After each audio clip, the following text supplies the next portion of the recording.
Hello viewers, আবারও নতুন চমকে সোশ্যাল মিডিয়ায় ভাইরাল অপু বিশ্বাস। কারোর প্রেমে পড়লাম না রে, মজা কি বুঝলাম না রে, এমন গানের সাথে নাচতে দেখা গিয়েছে নায়িকা অপু বিশ্বাসকে।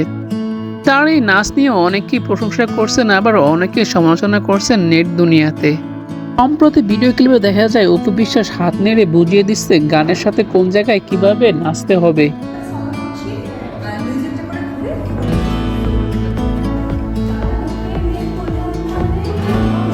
কালো রঙের কাজ করা ডিজাইনার শাড়িতে অপুকে বেশ সুন্দর লাগছিল। ভিডিওটি সোশ্যাল মিডিয়ায় প্রকাশের পর থেকে নেটিজেনরা অপুকে নিয়ে মন্তব্য করে বলেন তিনি যেন আবার সিনেমাতে ব্যাক করেন।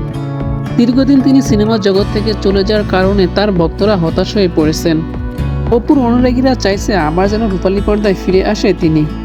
তো বন্ধুরা, আপনারাও কি চাইছেন নায়িকা অপু আবার সিনেমাতে ফিরে আসুক? তাহলে কমেন্টস করে জানিয়ে দিন এবং বিনোদন জগতের খবর পেতে চ্যানেলটি সাবস্ক্রাইব করে সঙ্গেই থাকুন।